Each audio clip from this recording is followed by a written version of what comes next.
This is to introduce the wheelchair guidelines and to launch it. It's a very special session and very special people on the stage. Thank you for me, Kylie, that you've asked me to be the moderator. I'm from South Africa, and I'm the Secretary of ISPO and the chairperson of the membership committee current, but I'm going out, so I'll be past chair. We will have questions at the end of the session, so please write down your questions while we're busy, and then at the end we will take some questions. Also, the guys online, thank you very much for joining us. We really appreciate it. And we can start. Maybe the time can also start, then we all know where we are with the time. And I would like to introduce Kylie Shae.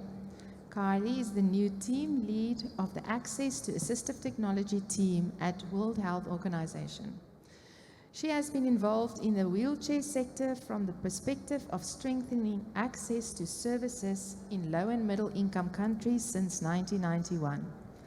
Her work has included contributing to the first World Health Organization wheelchair guidelines, development of the World Health Organization wheelchair service training packages, and building services on the ground in the partnership with NGOs and governments in countries in Eastern Europe, Asia, Africa, and the Pacific. So Kylie is going to do a high-level overview of the scope of the guidelines. Thank you, Kylie. Thanks, Mariette. Hello, and it's very nice to see you. We have a small group in the room. If you wanted to come forwards and not be all the way at the back, please do. And we also have people online, so as Mariette said, welcome to them as well. A wheelchair is one of the most commonly used assistive products after glasses. In fact, at WHO, we have long estimated that at least 1% of the population, or 80 million people globally, need a wheelchair. However, new data gathered for the WHO and UNICEF Global Report on Assistive Technology released just last year suggests that the need is even greater, with as many as 1.6 or 128 million people needing a wheelchair. This new data also tells us some important facts we need to think about in strengthening national wheelchair provision and the work to be done to reduce inequity globally. Firstly, the need is highest among people 65 years of age and older, with 6.5% of people over 65 reporting needing a wheelchair, and yet this is a demographic that is largely neglected when it comes to wheelchair provision services. And secondly, there is a huge unmet need. Globally, between 65 and 95% of those who need a wheelchair do not have access to one. And this unmet need is higher for those who are either living in a low and middle income country, a child, or an older person. Despite the need, and being one of the most commonly cited products when we talk in general about assistive technology, wheelchairs are a misunderstood device. For many, a wheelchair is as it sounds. It's a chair with wheels. Last year, when my father needed a wheelchair, a suggestion came from a member of my family that we take a look on eBay. And I did have to wonder at that point what they thought I've been doing all these years in my professional life. But there it is. It's the culture, almost globally, at least when it comes to older people needing a wheelchair, is to borrow or buy one without thought of how it might fit, and whether it's safe. Because the truth is that too few of us are in the know about wheelchairs. Today, we are amongst those who do understand. Wheelchairs are a diverse range of products with options and features that can ensure each person, depending on their individual circumstances, can have the optimum fit for their postural support, their pressure relief, mobility and activity in different environments and over different terrains. We know that a one-size-fits-all approach will fail to enable people, and we also understand the risks to health, well-being, participation and inclusion. Essentially, wheelchair provision is the necessary process that offers people the opportunity for timely access to a wheelchair that meets their needs, is properly adjusted and fitted for them with the support of trained personnel. It is the matchmaker between the product and the user. These new WHO wheelchair provision guidelines have been an important collaboration between WHO, ISPO and the International Society for Wheelchair Professionals. And today you're going to hear from a panel about why and how they were developed and what are the high-level recommendations for implementing wheelchair provision. But before I hand over, I just want to say a few things about the guidelines. Firstly, they are applicable globally. In our initial scoping, we were struck by the fact that there are gaps and failures in wheelchair provision systems across the world, including in high-income countries. And so the recommendations have been considered from the perspective of diverse contexts, and while the approach or strategies to implement are different, and we recognise and in fact encourage different service delivery models that align with national systems, the principles are relevant to all countries. The recommendations are also relevant to all users and all types of wheelchairs. The service steps described in the guidelines are relevant for any person who needs a wheelchair for permanent and even longer-term temporary use. The details and the depth of support required will vary depending on the need. However, grabbing a wheelchair on eBay is not recommended for anyone. And most importantly, you will find that the guidelines have been written in such a way as to make them accessible for all audiences. And it is now up to all of us to help to disseminate them so that more people, in particular those responsible for making the decisions about how services are provided, are in the know. And so thank you for joining us for this launch. It really is a reward for the people who've worked very hard to bring them to life. And we look forward to sharing with you the key highlights. But do note, we will need to be a little patient while we complete the internal processes at WHO before the guidelines are published and live on our website in May. Thank you. Thank you, Kylie. Now I want to introduce David Constantine and Rachel Cohen and Silvana Contepomi. So they will speak together about provide an overview of the background to these new wheelchair guidelines and the development process. David Constantine, MBE, was a co-founder of the international non-profit organization Motivation, set up with two of his colleagues, Simon Gu and Richard Frost. Motivation's mission was to design and provide quality, appropriate wheelchairs for low-income countries.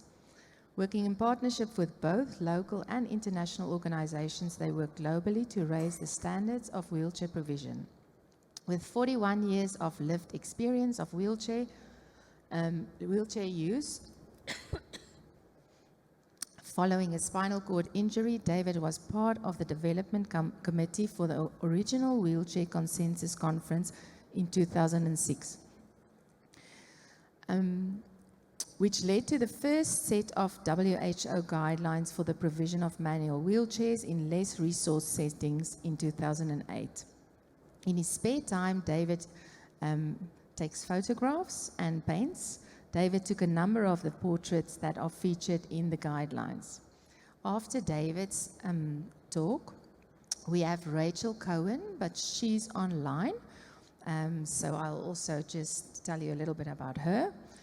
She is an assistant professor in the Department of Physical Medicine and Rehabilitation at the University of Alabama, Birmingham, in the US. Dr. Cohen's research interests are drawn from her personal experiences as manual wheelchair user with spinal cord injury. She focuses on defining how an individual's physical fitness, motor skills and wheelchair configuration affect their ability to perform mobility-related activities of daily living and the difficulty of performing these activities. And then we have Silvana Contepomi. She's a physical therapist who has worked for many years in Argentina as a clinician, as well as a person committed to driving change in improving access to assistive technology.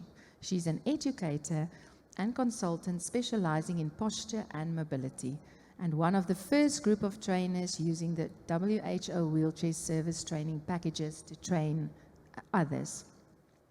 She's also related to other associations, and she was a member of the Wheelchair Provision Guidelines Development Group, and will be sharing her perspectives on this work. Thank you very much, David. Thank you. Thank you. I've been asked to speak a bit about the background of these and where they came from. And if we look back 30 or 40 years, there wasn't really a wheelchair sector at all. It was a series of individual organizations or individuals who thought it was important to do something about wheelchairs for low-income countries. And they came at it with very many different approaches, some extremely flawed ones, but always with the right spirit, but unfortunately ones that often left the user really wanting after their interaction. So the classic way was to collect up a load of old wheelchairs from high-income countries, from the back of hospitals, ship them over to a country, donate them, and then hand them all out. Job done. Well, job done meant that people 3 months later, 6 months later, sat in a load of probably dangerous, unhealthy, and harmful products that either were not doing them any good or making them less independent. And so there was not really a sector. I came into this sector as we noticed that there was a need to improve, firstly, the standard of the product. And we did that through design and improving the design for products but appropriate to the low-income country setting that we were working in. And that was very important. The other thing that was important was to look at the service side and the sustainability. How does the service, the partner you're working with, the international or national, how do they develop a process where people can come back and have their chairs repaired or fixed? And there was really not very much of that going on either. So we realized that there was lots of these different approaches, and we had our own approach, and we thought, well, you know, we may not be right. Who's to say anyone's right? And so we approached the gentleman in the WHO in 2004 called Shae, who's sitting here, who is really the driver behind all these. And with a colleague of mine, Sarah Sheldon, who's one of the co-authors of this, approached him and said, look, Shae, our whole sector, if you can even call it a sector, is a mess. It's the Wild West. Everybody does what the hell they like. What can we do? And so he said, you need to go to ISPO, you need to ask them for a consensus process conference, you need to find the funding, and then we at WHO will help support that process. And that is exactly what happened. So in 2006, about 100 people gathered together in Mobility India in Bangalore, and Shae stood at the front at the beginning of the week and said, well, bang your heads together, and you're not leaving this room for a week until you have some sort of consensus. You may not agree with each other's approach, but you need to have some sort of consensus of an approach. And what that developed was a set of guidelines and recommendations from that conference, where in 2008, the WHO published the first set of wheelchair guidelines, and they were called the Guidelines on the Provision of Manual Wheelchairs in Less Resource Settings. But they were for low-income countries only. But they were an important milestone in where we are today. Without those, we probably may not have had these come. And the difference between those and what we have now is, you'll notice in the name, and that's a really important one, is that it's the Wheelchair Service Guidelines. And these are for any country. And that matters a lot. So it doesn't just focus on low-income countries. But what the first guidelines allowed many organizations to do was start talking to each other on some common ground. And that common ground was built around the three main chapters of products, and choice of products, services, and the training of those services. But those guidelines did lack a few things, and so and these new guidelines were overdue, which is why we've got them now. And we needed to put in a lot more about service as well. But there are still gaps. And one is follow-up. You need to make sure that when services do provide products through the choice and the integration with the user, the inclusion of the user, that those users are followed up and there's a system for that. And that they can come back and have things changed or repaired or seating adjusted or whatever. User training, making sure the user can get the most from that product. If they've never had a proper wheelchair before and seen what the ability of them and that chair together can do, then they may never dare to go down the street on their own in a wheelchair. They'll always be with someone else. And so until you give people that confidence and that skill to be able to go and do more with their wheelchair, with this new wheelchair that fits them properly and is more appropriate for them, then you won't get the result we're looking for. And then there's the changing demographics. We're all getting older. My posture is very different from it was 40 years ago, as my therapist keeps telling me. Sit up straight. And so, you know, as I've aged, my spine has changed. And I have to keep changing my seating. You're all getting older with me. And one day you might need one of these. And let's hope you get it through a service and not through eBay or the local pharmacy. Thank you. Thank you, David. Thank you very much. Thank you, David. Now we go online to Rachel Cohen. Rachel, is she there?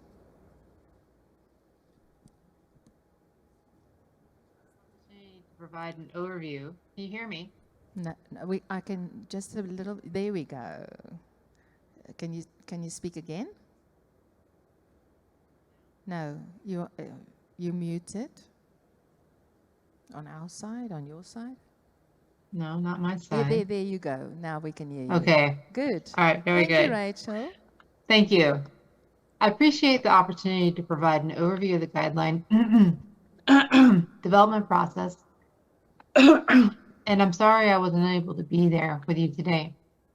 These guidelines were the result of a collaboration amongst WHO, ISPO, and ISWP, and were funded by U.S. aid.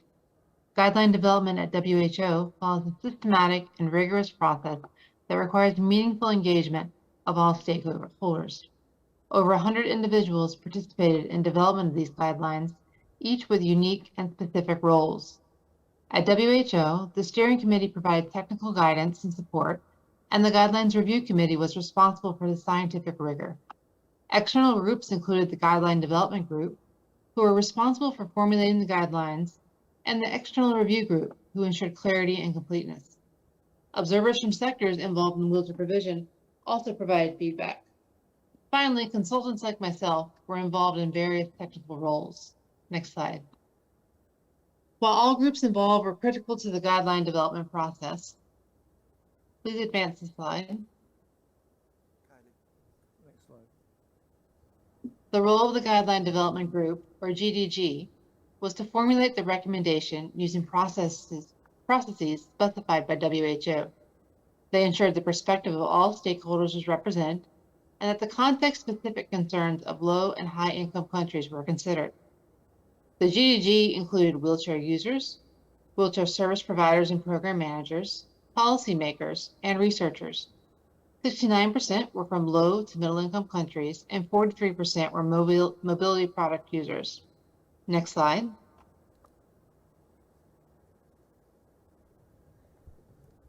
I want to walk you through a high-level overview of the guideline development process. First was a scoping phase.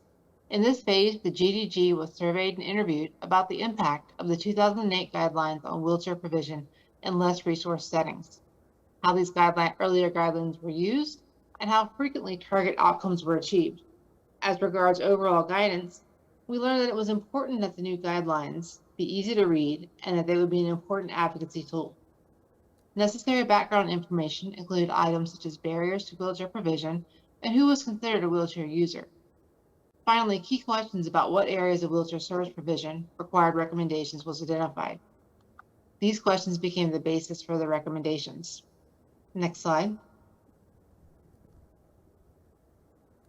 Once key questions were identified, they were formulated into PICO questions, where P is population, I is intervention, and C is comparator, O is outcome. The population is people who use a wheelchair or may need one. The intervention is the recommendation under consideration. The comparator is the absence of the recommendation, and outcomes are the effects of the recommendation on the wheelchair user as regards benefits and harms. Systematic reviews were then completed to define the research-based evidence specific to each PICO question. This information was combined with practice-based evidence provided by the GDG to complete the evidence-to-decision process.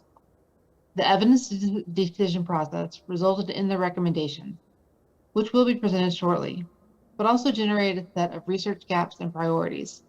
We have developed 2 web annexes that provide detailed information on the evidence-to-decision process, including the PICO questions, a summary of the discussion of the GDG, and results of the systematic review. Next slide. WHO requires that the evidence-to-decision process utilizes the INTEGRATE framework. This framework has 8 factors that must be considered and evaluated when formulating a recommendation. These factors are considered at the individual level, system, and population level.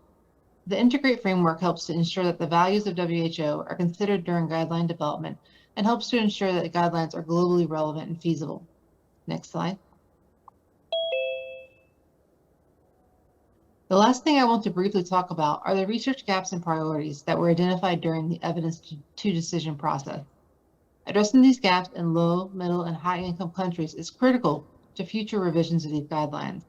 Research gaps at the service level include gaps in each of the service delivery steps, the impact of policy and funding on access, availability, and utilization of all service steps, and methods to reduce inequities in wheelchair service provision. There are also many system-level research gaps that need attention. Any and all research that targets these gaps needs to be of the highest possible rigor, no matter what design is chosen. In addition, all research targeting these gaps need to include and report PICO question outcomes. These outcomes are provided in the web annexes that I mentioned previously. And now Silvana, as a member of the GDG, will provide greater insight into their roles and responsibilities.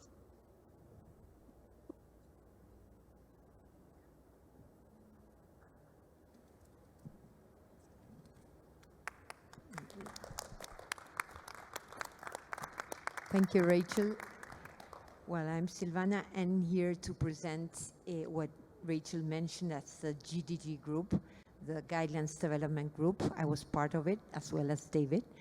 And we were 16 people there from different parts of the world with different experience in wheelchair provision, as Rachel mentioned. And the work we've done is through those PICO questions and recommendations afterwards, we try to add or to contribute with our experience, adding to that knowledge with the experience in possible gaps that there should be or will be with the literature. So we worked on that, and I want to mention, for example, what happened in my context. One of the examples I have to tell you about service provision. I live and work in Argentina, and once they called me 7 years ago, 8 years ago actually, they called my team to from a province in a very vulnerable place in Argentina, and they asked me, can you help us to provide wheelchairs, because we have 40 people that they do not have a wheelchair. And I must say that I believe previously going there that service is one of the main things that we need for wheelchair service provision in vulnerable places. The lack of service is why they do not access to the appropriate wheelchair. So I went there knowing that they probably had a wheelchair, and it was not they didn't have, and that happened. The 40 people they had a chair, a previous wheelchair in their home. They were not using it. As I always say, that it's the type of delivery of wheelchairs done in these kinds of settings that are the same to deliver a refrigerator, a washing machine, a mattress, or a wheelchair. They all come in boxes or in big trucks, and they are given to people. No, that was the way. That was the case. So, understanding that, the community started working, and it was trained on the need of understand that there is a process and that it needs follow-up, as Silvia was saying. We made a way to follow up with pictures and with communication.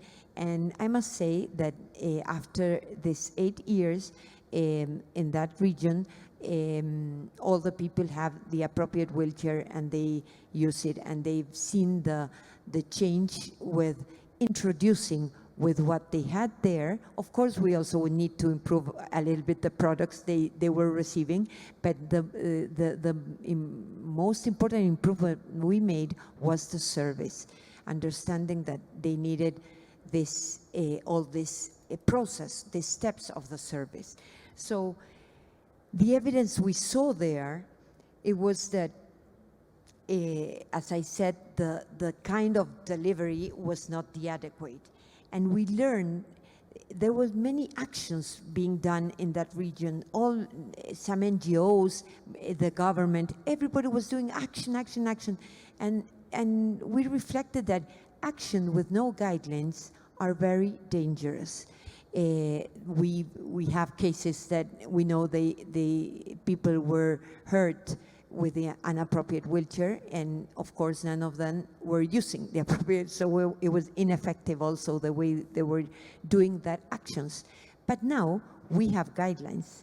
We have the 2008 guidelines, but now we have these global guidelines for everybody.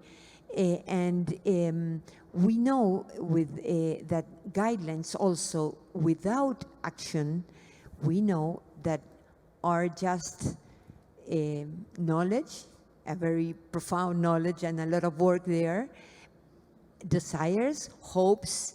So for these guidelines that we are receiving today that we can look up and try to integrate to our services, we need action. Actions with guidelines are the best combination for getting the appropriate wheelchair. And I would say that these guidelines, the important thing is, as Kylie was saying, they're global, they're for all, and of course, they need to be adapted for any context.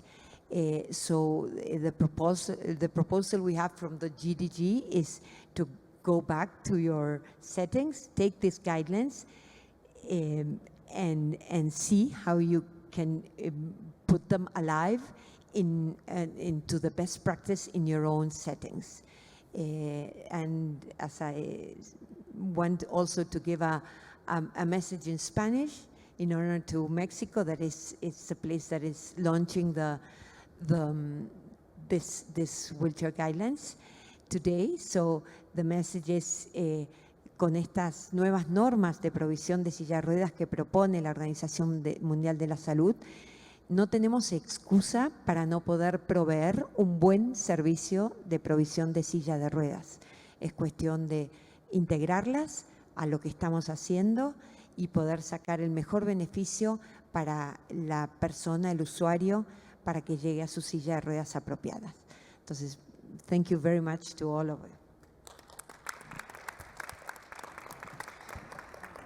Thank you so much. So we're going to move to the part where Claude and Alex is going to share their key recommendations of the guidelines, and I'm introducing them.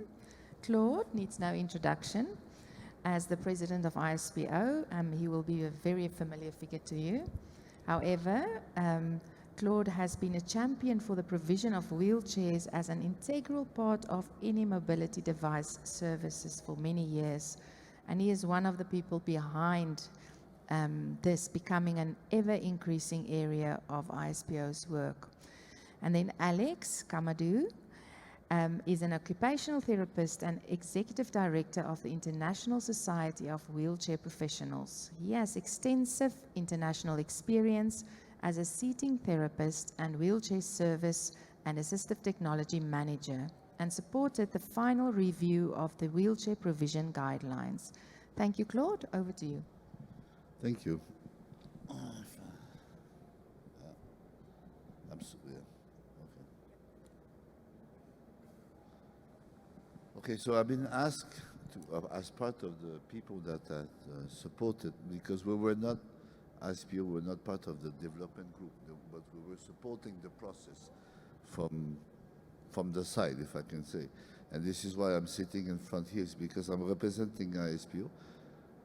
As a I was the supporter of the development of the guideline, but also even thought that it was some mention in the introduction by Marianne. I have been, in my previous professional life, involved in, I would say, developing the skill and capacity, because even before the WHO came up with a training package, we have worked with an organization called Motivation, okay? And I was working with ICRC, and we have asked them to develop a training package that we can develop the capacity of the international personnel that we were working with, because they're all professional. They were physical therapists, occupational therapists, prosthetists, orthotists, but many of them did not have the skill to do a proper wheelchair assessment.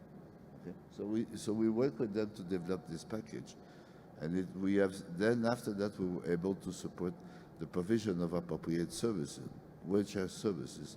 I cannot say that we succeed everywhere, okay, because there's always challenge, but at least there were a base, and there were, even in the mindset of the people that were working with us and with the government that we were working with, there were people who were saying, starting to see provision of wheelchair as providing prosthetic and orthotic. You need an assessment.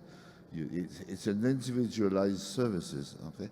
And Kylie was mentioning at the beginning that there is still millions of people who need wheelchairs who do not have access to it. At the same time, you go in the pharmacy in Mexico, in Guadalajara, you see wheelchair everywhere. And then you say, why don't people have access to wheelchair if wheelchair is available on eBay or on pharmacy? But we're not talking about the same thing. We're trying to make sure that people have access to appropriate and quality wheelchair services, okay? And this is very different than just purchasing a wheelchair, put the person inside of it without thinking about any pressure or about whatever, okay? If the wheelchair is appropriate or not for the person, if so. And the guidelines it's for professional. I don't think it will be any news approach in terms of how to provide the services, but it probably will raise in the mind of those making the decision that the system and the way the system has been need to be revised to ensure that people do have access to proper services. So for these, at the service level, they can't, so I'm speaking half French and English now. So, yeah, so there are four recommendations at service level. The first one is select. Wheelchair must be provided using a process of individual assessment and selection. It's very simple. People need to be assessed. Okay? So you're just making an assessment, and from the assessment, okay, then you start to think what could be the best solution for that person. Okay? Assessment is not only the functional or the medical, no. We're talking also looking at where the person will use that wheelchair. What is the environmental setup? Because that will also modify the wheelchair model, if I can say, that the person will use, and also may also be necessary to make some adaptation on the wheelchair before being fitted. And then fit, the second recommendation then is really that, yes, we have assessed, we have taken some measurement, we have done whatever, and then we take this and we make sure that the person is fitting very well. The way he is able to move, is able to transfer, is able to how you say, to move, not to move, but to propose the wheelchair without having excessive muscle. A lot of things, but this is called fit. The third one is about training of the user. Okay, training of personnel is something else, and Alex will tackle later. But we're talking here about training of user, and we all know if I buy a new mobile phone, okay, I need to be trained. My children know, they already know exactly how it works, okay? But for me, it's a little bit, my daughter thinks I'm only using 10% of my telephone, okay? So because I did not understand how to use the other function, but that's another issue. But so it's important that you can have access, very good wheelchair, the products you need, fit properly, but nobody tell you how to use it. Nobody tell you how to make transfer from your wheelchair to your bed or to the wheelchair to the toilet. Nobody tell you some basic maintenance. Nobody tell you the importance of proper follow-up. All this stuff are so and you cannot have appropriate services if you do not include training of the user inside. And if you look at the World Report on the assistive technology, there was some question about how the people feel about the quality of the services. And many people, and many respondents, have mentioned that they did not access to proper user training or bad user training. So, and that's affect how people interact with their products. And the fourth one is follow-up. And David mentioned earlier that follow-up is important because we all change our condition. The way we sit, so we can have any condition. And a wheelchair is a product. It's like a car. So sometimes you need to go and make maintenance of the car. You need to make it to make sure that is as the maximum, or I would not say maximum, the optimal way of using it. And so people condition change. So you need to modify or adapt the wheelchair accordingly, or to change the wheelchair. The wheelchair, you use the wheelchair, so it's like a pair of shoes. You need to change it sometime, or put a new to do something with it. So all this is part of the follow-up, and it is very important that it's not seen as something on the side. No, it's part of the process. But to be able to do a proper follow-up, it means also that you need to have a good recording of the services you're providing, because you need to know who and where are the people that you have to distribute the wheelchair. So all this together, these 4 recommendations, will not ensure at 100% that the quality of the services will there, but will improve or making sure it like the ISO system. It's not necessarily because you have ISO that your end product is good, but at least you know that the process to make it was done properly. Thank you. Thank you, Claude. Thank you, Claude. I'm delighted to be representing the International Society of Wheelchair Professionals together with our panel today. And I think, as we all know, that if you want to have true change, you need to have systemic change. So I'm going to be talking about the recommendations that need to take place that follow on the 4 recommendations that Claude has expanded on. And what these recommendations talk about are supporting seamless, coordinated wheelchair provision, inclusive of the 4 steps we've just heard about, through wheelchair services with well-defined referral networks, and working towards equitable and effective access for all those who need it. So the 5th recommendation talks about wheelchair provision roles must be performed by people who have role-specific competencies. Now, competencies is the ability to integrate skills, knowledge, and attitudes and behaviors to achieve a particular result. Now, in the context of wheelchair provision, there are many roles that take place in wheelchair provision. This can be anything from identification and referral to clinical or technical or managerial and training as well. And in order for these roles to be determined to be competent, we need to have a workforce planning and training strategies that needs to take place. Now, there's various strategies that the guidelines talk about, ranging from task shifting, defining competencies, using various training options, And one particular one is of interest to me, which is about integrating wheelchair training into curricula.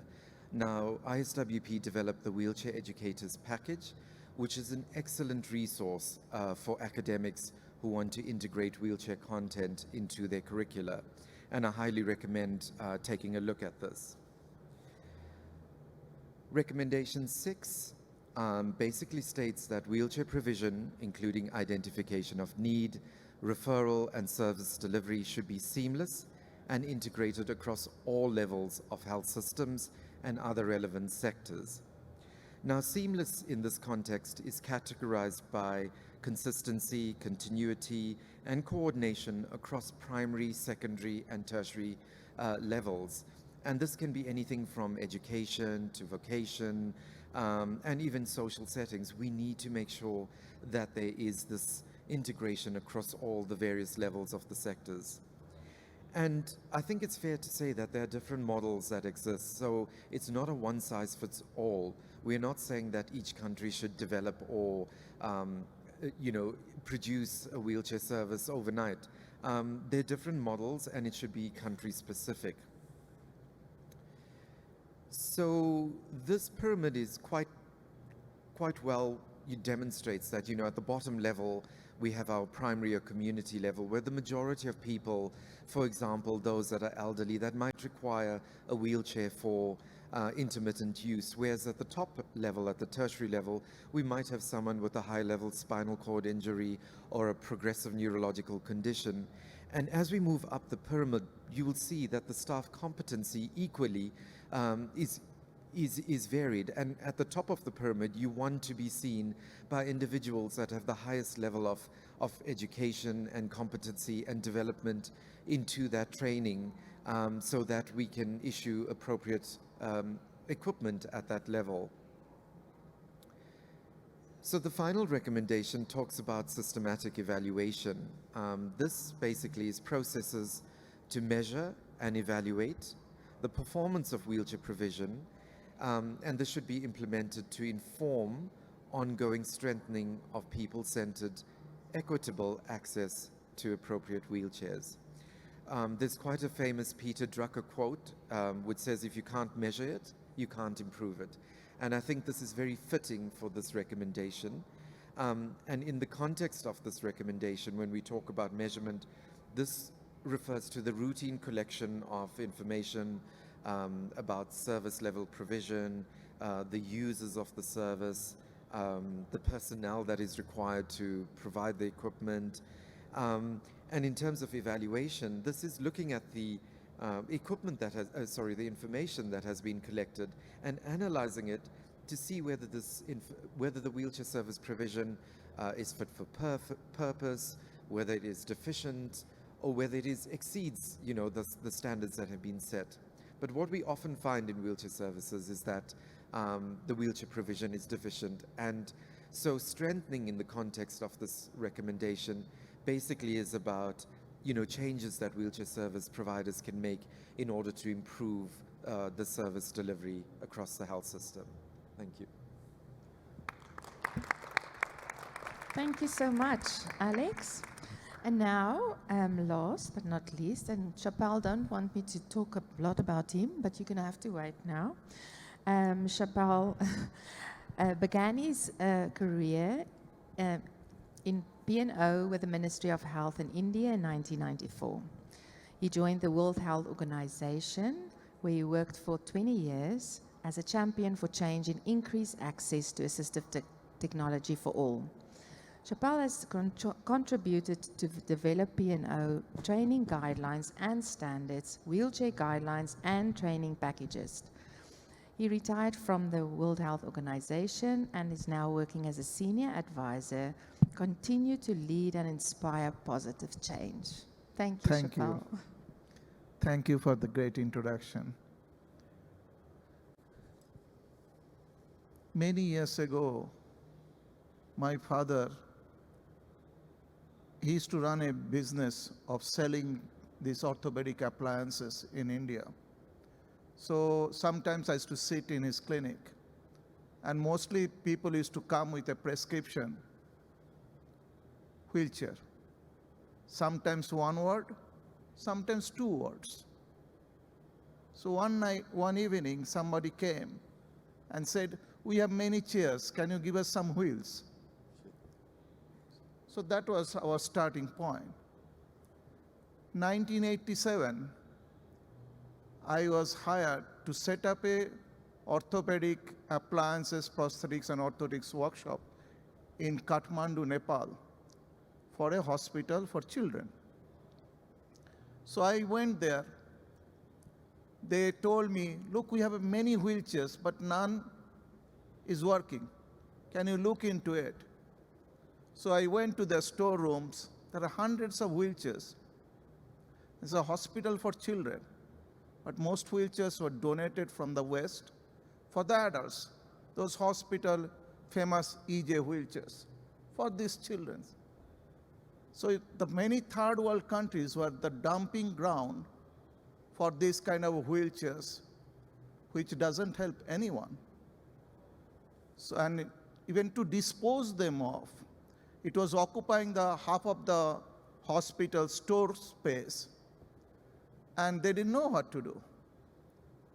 And then slowly, I was more biased towards prosthetics and orthotics. But then this guy, David, and his motivation gang were after me. "Can you do something for the wheelchair sector? You have done enough for prosthetics and orthotics sector." So I said, "Yes, I'll try, but you have to do, these are the 3-4 steps if you really want to make a sustainable change. And one thing is first thing first, get ISPO on board." So we are very happy and proud that ISPO came to the board, and then our journey began. It's not easy, but we started, and as David said, I'm a very bad taskmaster. I said to people, "I lock you up in the room, but you go out with a consensus that this is what we need to do together. We should aim for some quality wheelchairs." I went to donors asking money for wheelchair guidelines, development of training packages and all. Somebody asked me, "What change you want to make? If I ask you, with your guidelines will bring what changes?" I said, "If I can change the vocabulary from wheelchair distribution to wheelchair provision, that's my success." And today, everybody is talking about wheelchair provision. But before, it was only distribution. I used to say that wheelchair is not a sewing machine or a goat or sheep. You cannot distribute. It has to match individuals' need. Individuals' need and the environment they live in. But those who are beyond people's capacity. And the problem was, so when I deep dived in the problem, where the problem lies? Problem lies the people who prescribe most, they know the list. The people who sell the wheelchairs most, like pharmacist community, they don't know. It's not in their course curriculum. It's not in the medical professional course curriculum. Even in therapist course curriculum, it's half an hour to 15 hours maximum. So with this such a small knowledge, how can you ensure a quality wheelchair provision around the world? So we started our journey. We made the first wheelchair guidelines, developed a lot of training packages. Happy to see that it's now more talked. And now we are launching the second wheelchair guidelines. We should have done it a little earlier, but for many reasons we could not do it, so apology. But usually we should have come with the guidelines every 10 years, but this will be the 15th years. So I hope that's the job for Kylie now to ensure that. But one thing I request all of you, these guidelines, WHO guidelines, many documents WHO produce, many are not used in the countries. So what we appeal to all of you, take the extracts, as Alex said, take what is appropriate to that particular context, country, and all, and ensure its inclusion into the course curriculum of medical, paramedicals, pharmacists, nursing community. Unless and until people know, we will not be able to change the practice, and people who needs it most, they will suffer. We have seen many people, they get their impairments gets worsened because of the wheelchair. In most wheelchairs in India, come even without a cushion. And wheelchair without a cushion for a paraplegic is a deathbed. You are offering them something. So people go time and again for repairing their precious source. Good income for the plastic surgeons. But nobody wants to give a cushion in the wheelchair. So some basic changes can happen. It's not very expensive. We can save a lot of money, but that awareness is not there. Few months ago, I went to visit my auntie. She was going to plastic surgeon to repair her precious source. Every 3 months, they spend a lot of money, but doctor never asked on what you are sitting, on what you are sleeping. She was sleeping on a hard mattress. So she was developing the pressure source. So just by changing the mattress, just providing the cushion, now she doesn't have the pressure source. I understand it's loss for some people, but at the same time it's gain for some people. But the gain which I care is the user. We have no rights, even if we can't do any good, we have no rights to do any harm. So please ensure the people, that's what the word we use appropriate, the people gets the wheelchair what they need, what is suitable in their context, in their environment. And that's what we all aim for. So it is indeed a pleasure for me on behalf of WHO, thank you WHO, for inviting me to launch these wheelchair guidelines. And we are in the digital world, so I've been told to flash this card, and soon the guidelines will be available in the website of the gate of WHO, also ISPO and ISWP, I'm sure. And then you need hard copies, write to Kylie, not to me. So before I do my final bit, I must thank all the experts from the Guidelines Development Group. And you must have seen the map. They're coming from all over the world. So whenever WHO develops any document, we ensure the global participation. We ensure it's a truly global document, and we really engage everyone in that way.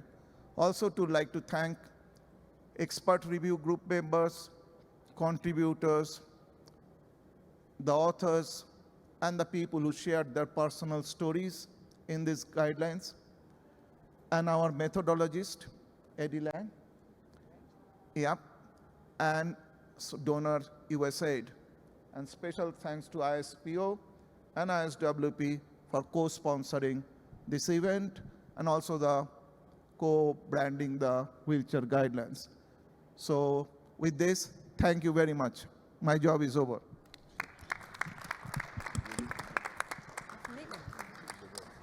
Wow, there we go.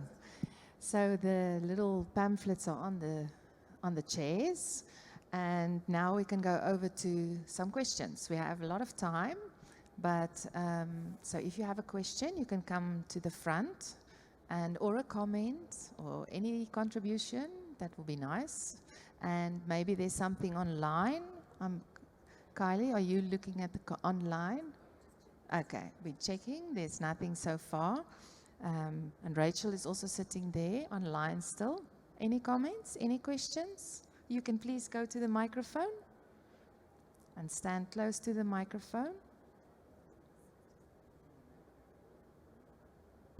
Yeah, you can. Thank you. Thank you. Thank you for the presentations. They are actually very nice presentations. And I want to congratulate the teams that have worked towards this. I am a P&O practitioner. I am a prosthetist orthotist. I've been in the field of rehabilitation for now 33 years, to be precise. And the truth is that the WHO guidelines on wheelchairs is doing a lot of good work to the people. I come from the country, Kenya, one of the third, and actually we say third and third world countries, in the sense that we are the people who receive the donations. But since the guidelines came, the word appropriate wheelchair service is in the air. And for that reason, we feel that however little it has achieved, it is a good achievement and our patients are getting the best. Congratulations. Thank you so much. Anybody wants to follow up on that? Thank you, David. Thank you. Am I on? David's microphone, please. Thank you for that.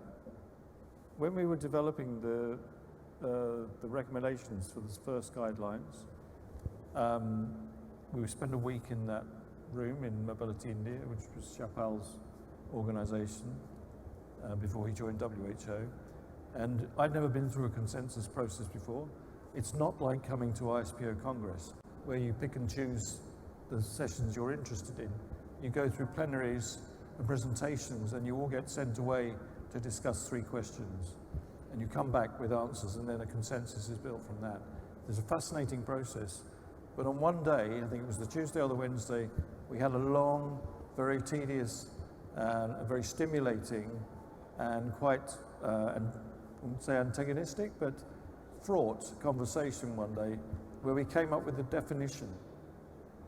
And in the break, it was so cold in the aircon, I went up onto the roof, and there was one of ISPO's board members up there having a cigarette, and he said, if you achieve nothing more as a sector this week than the definition you've just come out with of what is an appropriate wheelchair for a low-income setting, and in this case, what is an appropriate chair for any person in any country, you will have achieved a great deal.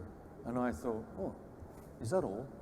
But he was absolutely right, because for years later, if I ever wrote to or handed, or spoke about the guidelines to any minister or a head of a rehab center or anyone who had any influence, the first thing you really talk about is the definition, because then you have a grounding of what you're talking about. And that was so important. And so it's really good to hear that on the ground in Kenya and other countries, they have had a big impact, because that definition was so important. As we know, there were gaps. We know there are gaps in these, but we've moved on from that 15 years on, and there is such an important document. Thank you. Thank you, David. Any other comments? Questions? We are very early. Or we can invite you to come and take pictures if you want to. Sorry, why? We can have an early or closing as well if you want to. Thank you very much for joining us, those online, and thank you very much for your participation. Thank you.